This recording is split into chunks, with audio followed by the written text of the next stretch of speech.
La temática que se va a abordar en el presente caso es la actuación de un agente aprensor en el caso de un delito flagrante.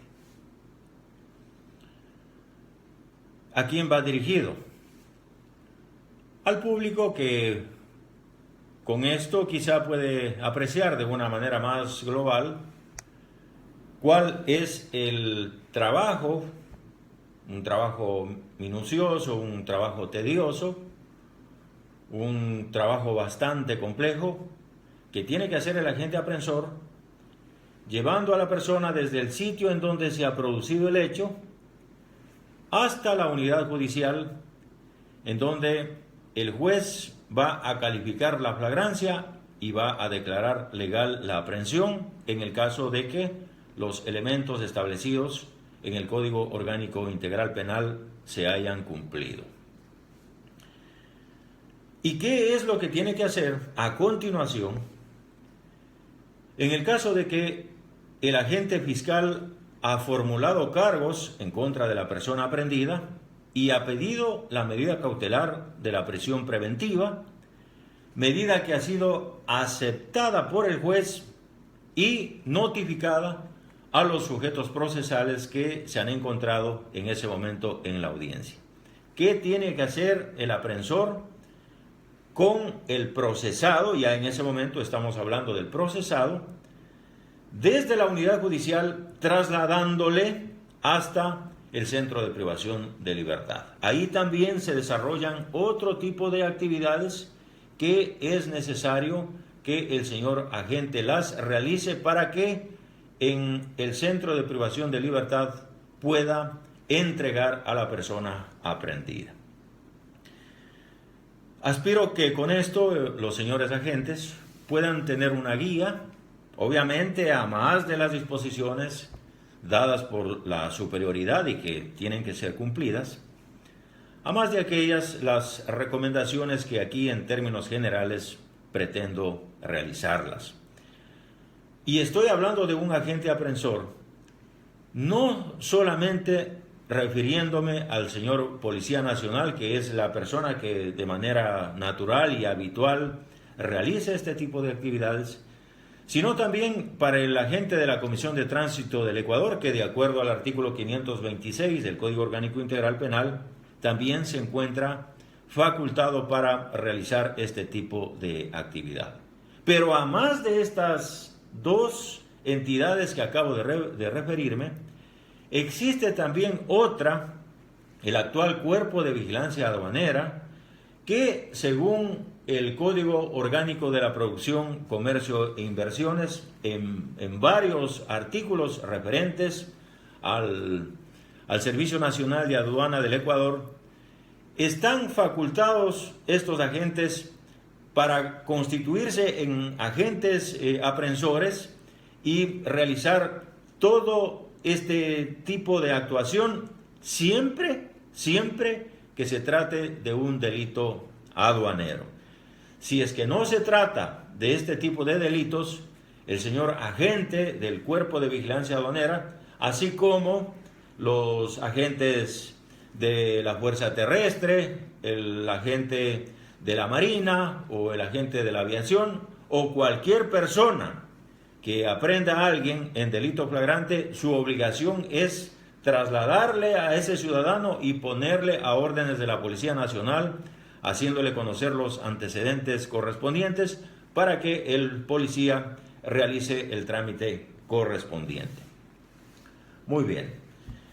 Es necesario empezar por especificar cuándo nos encontramos en una situación de flagrancia.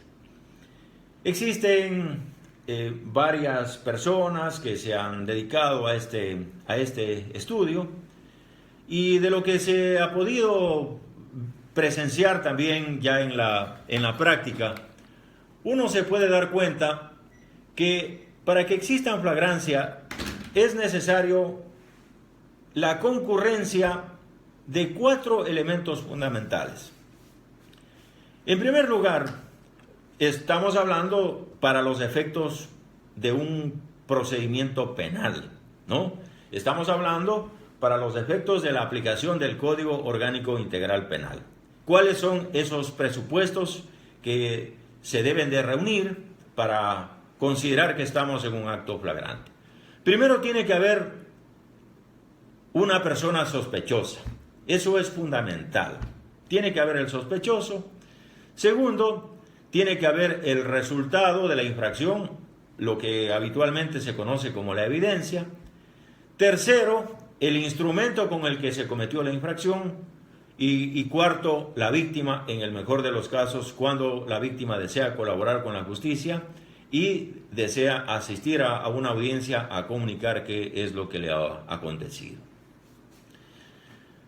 Pongamos un ejemplo de un delito común que quizá todos los ciudadanos en algún momento hemos sido víctimas, el delito de robo. Tenemos al sospechoso, la policía ha podido presenciar un acto en donde un ciudadano con un arma blanca, con un cuchillo, amedrenta a alguien y como consecuencia de ello le arrebata su teléfono celular y huye del sitio. El policía en una motocicleta logra aprenderle y le encuentra en su poder con el objeto que ha sido materia del acto delictivo, esto es el celular, que es la evidencia, es el resultado de la infracción. Dicho sea de paso, el delito de robo en términos dogmáticos es un delito de resultado. El señor agente ha encontrado también, hecha la revisión correspondiente del ciudadano aprehendido, ha encontrado en su poder un objeto, ha encontrado un arma blanca, encuentra el cuchillo y se acerca al sitio la víctima con la finalidad de pedir que su teléfono celular le sea devuelto. En ese momento estamos frente a un acto flagrante perfecto.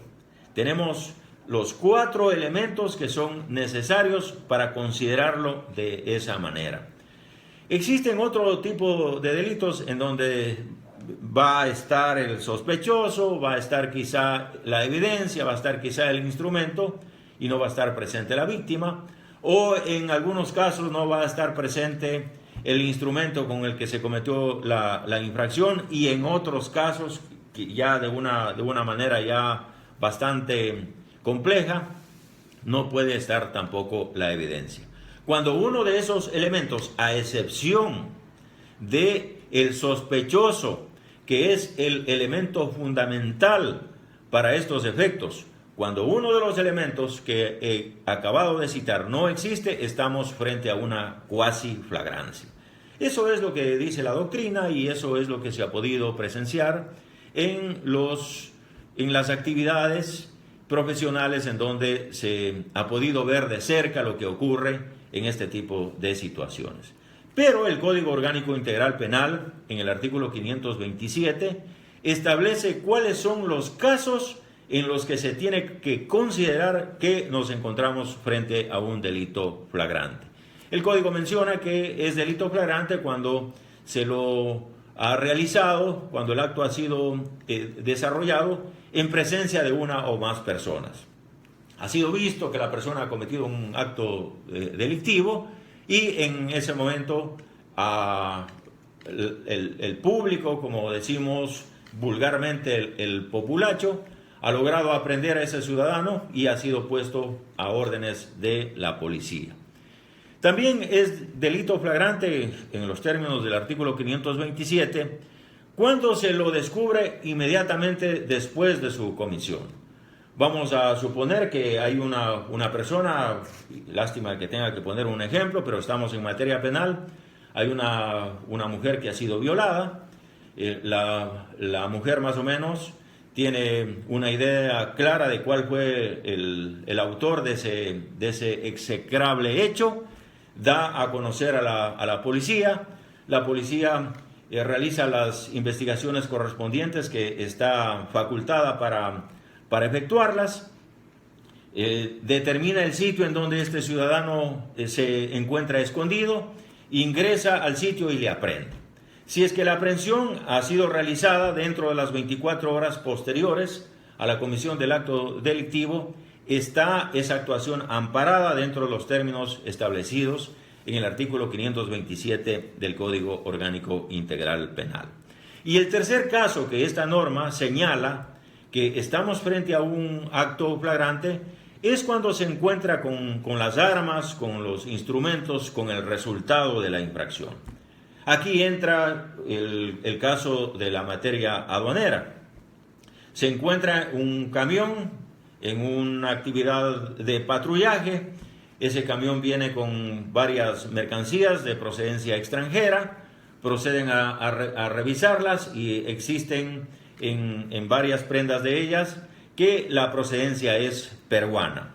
Le piden la documentación al conductor del vehículo, a la persona que venía como acompañante del conductor. No le exhiben la documentación correspondiente y por lo tanto estamos frente a un hecho de que nos hallamos con el producto del ilícito, el producto de la entrada de mercancía sin cumplir con los requisitos que el Servicio Nacional de Aduana del Ecuador ha establecido para tales efectos.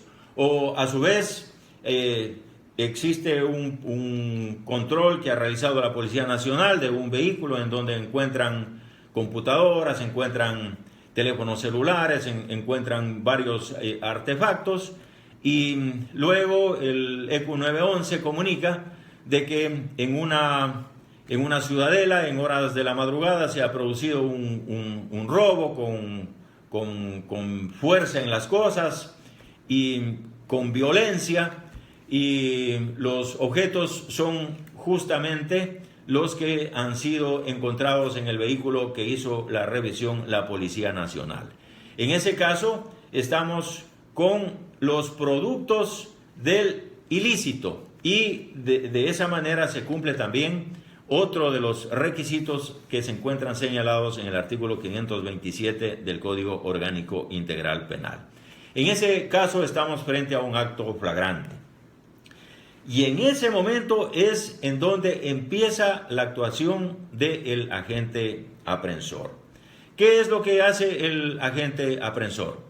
Él inmediatamente le indica al ciudadano, en ese momento sospechoso, le dice: soy el cabo segundo de la Policía Nacional, fulano de tal, o soy el teniente de la Policía Nacional, fulano de tal. Usted ha sido aprehendido porque se presume que ha cometido un delito flagrante. Usted tiene derecho a permanecer en silencio. Todo lo que usted puede decir en este momento puede ser utilizado en su contra. Usted tiene derecho a ponerse en contacto con un abogado. Usted tiene derecho a hacer una llamada telefónica a un familiar. Esos actos pronunciados por el agente aprensor son los que se encuentran establecidos en el numeral 4 del artículo 77 del Código Orgánico Integral Penal, y son aquellos que se encuentran contemplados por las normas internacionales de derechos humanos. El agente aprensor tiene que considerar que la persona aprehendida conserva su estatus de inocencia y esa persona va a ser trasladada ante un juez dentro de las 24 horas posteriores a la aprehensión para que el juez sea la persona que resuelva su calificación jurídica. Luego de esta lectura de los derechos constitucionales, en el mejor de los casos, ya una vez que ha llegado a su oficina, hace un formulario en donde va a llenar va a poner el nombre de la persona aprehendida, va a enunciar los derechos constitucionales que han sido dados a conocer y va a constar la firma de la persona aprehendida. En el caso de que el ciudadano aprehendido no desee colaborar con la policía y no quiere firmar, simplemente el agente aprensor en la parte inferior del formulario hace constar que, a pesar de haber sido dado a conocer los derechos, el señor aprehendido no ha querido firmar. Hecho este acto, ¿qué tiene que hacer el agente policial? al ciudadano le tiene que trasladar a un hospital, a un dispensario médico, a un centro de salud, para obtener el certificado de salud. Aquí es necesario tener en cuenta que existe una gran diferencia entre lo que es un certificado de salud con lo que es un certificado médico legal. El certificado médico legal es aquel que se obtiene de parte de un perito médico legal acreditado por el Consejo de la Judicatura, ordenado por la Fiscalía, y que se practica en la víctima de un delito, en la víctima de lesiones, en la víctima de una violación. El fiscal ordena la realización de esa experticia, es realizada por un perito, y eso es una situación totalmente diferente a un certificado médico. El certificado médico se hace a la persona sospechosa. ¿Con qué finalidad? Con la finalidad de que exista una constancia de la manera en que el ciudadano ha ingresado al servicio judicial, para que en lo posterior no se vaya a reclamar que a lo mejor como consecuencia de las actividades, de las actuaciones que han sido realizadas por la Policía Nacional y posteriormente en el Centro de Privación de Libertad, el ciudadano ha resultado que ha perdido una pieza dental, ha resultado con lesiones, etc. Entonces, el certificado médico tiene la finalidad de dejar constancia de cómo el ciudadano se encuentra en condiciones físicas, en condiciones de salud, en el momento en que el mismo ha sido aprehendido por el agente de la Policía Nacional. Obtenido este certificado, el señor agente policial tiene que inmediatamente trasladarle a un sitio de permanencia temporal hasta cuando la unidad judicial, a través de los diferentes entes, indique la hora en que se va a realizar la audiencia. Muchos señores agentes policiales tienen la costumbre de llamar al señor fiscal y decirle: me encuentro en esta situación, y en ese momento pedirle una opinión a ver si es que cabría o no la aprehensión del ciudadano. Esto es nada más que una práctica. Dentro de los requisitos que se encuentran señalados en el Código Orgánico Integral Penal y dentro de las funciones específicas que se encuentran señaladas en el artículo 444 de la norma antes señalada, referidas al fiscal, no existe una disposición en ese sentido. Simplemente, si es que le hacen conocer al fiscal, el fiscal no tendría que valorar la actuación del policía, sino sencillamente disponer que la persona, de acuerdo al numeral 9 del artículo 444, sea conducida y sea puesta dentro de las 24 horas a órdenes de la autoridad competente, y la autoridad competente es el juez de garantías penales, no es el agente fiscal. El señor policía tiene adicional a ello la obligación de hacer un parte policial de aprehensión, en donde se tiene que hacer constar las circunstancias de la infracción. Las circunstancias de la infracción contienen dos elementos fundamentales en la tramitación del proceso. Primero, el lugar en donde se ha producido la aprehensión. Eso es el elemento, ese es el indicador para saber en dónde es que se tiene que tramitar el proceso, cuál es el juez natural para conocer ese caso. Primer elemento de las circunstancias. Y el segundo elemento es la fecha y la hora de la aprehensión, que es el otro elemento fundamental que va a permitir determinar si es que la persona aprehendida ha sido o no ha sido llevada ante la autoridad competente dentro de las 24 horas que establece tanto la norma constitucional como el Código Orgánico Integral Penal. Hecho el parte policial de aprehensión, el señor agente tiene que también hacer una consulta en el sistema informático de la Policía Nacional sobre los antecedentes del ciudadano. En el reverso de la hoja del certificado médico, los señores agentes tienen la costumbre, y me parece muy bien, de escribir a mano los antecedentes del ciudadano Y también el otro elemento fundamental de esa consulta es determinar si es que este ciudadano a lo mejor tiene alguna boleta de detención, y si es que eso ocurre, realizar el trámite por cuerda separada respecto de ese tipo de elemento.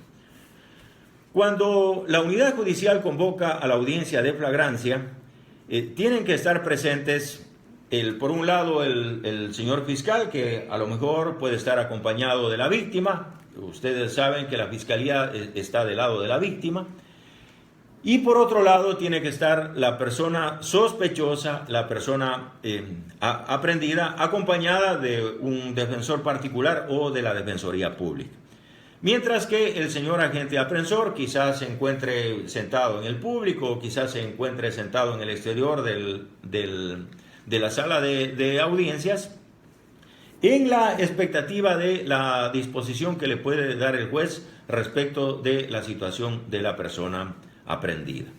Iniciada la audiencia de flagrancia, el juez lo que hace es darle la palabra a la fiscalía. En primer término le dan la palabra al abogado de la defensa para que haga alguna alegación en el sentido de que si es que el acto ha sido o no ha sido flagrante, si es que ha sido o no ha sido legal la aprehensión. El abogado de la defensa hace las alegaciones correspondientes. Luego el señor juez le da la palabra a la fiscalía. En el mismo sentido, la fiscalía se pronuncia y pide que se califique la flagrancia y se declare legal la aprehensión. Si es que esto acontece, el señor juez seguidamente le da la palabra a la fiscalía para que formule o no formule cargos. Ustedes conocen que la fiscalía tiene esa potestad legal de iniciar los procesos penales. El fiscal, en el caso de que existan elementos suficientes para formular una imputación, realiza la formulación de cargos por el tipo penal que considera que la persona sospechosa puede ser procesada, y adicional a eso pide la medida cautelar. En la petición de la medida cautelar me voy a referir al extremo para efectos de la presente charla. Pide la prevista en el numeral 6 del artículo 522, la prisión preventiva, haciendo el debido fundamento. Y si es que el señor juez considera que los requisitos del artículo 527 se cumplen, el juez puede dictar esas medidas cautelares y notificar a los sujetos procesales que se encuentran presentes en esa audiencia. En ese momento, ¿qué es lo que acontece con el señor agente policial? El señor agente policial no es que se va a retirar de la audiencia. Él tiene que permanecer, tiene que estar pendiente de lo que tiene que acontecer con esa persona. El señor agente, para trasladarle al ciudadano desde la unidad judicial hasta el centro de privación de libertad, tiene que, en primer lugar, esperar que el señor juez, conjuntamente con la secretaria, le entreguen la boleta de traslado. Ese es el primer elemento que la policía necesita que se le entregue. La boleta de traslado. Tiene que esperar el oficio con el cual el juez le indica al director del centro de privación de libertad que reciba en el interior de ese organismo al ciudadano que ha sido procesado, y adicionalmente tiene que esperar un oficio dirigido al jefe del policía o del agente de tránsito o del agente del cuerpo de vigilancia aduanera, para que el ciudadano aprehendido sea trasladado al centro de privación de libertad guardando las debidas seguridades. En ese momento, con esos tres documentos, el señor agente nuevamente le toma al señor en ese momento ya procesado, le coloca las esposas y continúa con el trámite correspondiente. No es que le va a llevar directamente al centro de privación de libertad. Ahí inicia otro trámite. Tiene que dirigirse con la persona aprehendida hasta el departamento de criminalística, en donde le van a hacer el ingreso de los antecedentes por consecuencia de la aprehensión y por consecuencia del proceso penal que ha iniciado la fiscalía. También ahí le van a hacer la lectura de las huellas, le van a tomar una fotografía, en el mejor de los casos, si puede ser que le tomen una muestra de voz para los trámites legales correspondientes. Posterior a este hecho, el señor agente aprensor tiene que trasladarle al ciudadano al centro de privación de libertad. Ahí en el centro de privación de libertad no es que los señores agentes, los señores guardias, los señores guías le están esperando a la persona aprehendida con los brazos abiertos, ni tampoco que le van a recibir al agente policial con una taza de café. En ese momento le van a requerir, en primer lugar, el oficio con el que el juez ordena que esa persona ingrese al centro de privación de libertad. Le van a pedir la boleta de traslado que debió entregarle el juez al señor agente aprensor.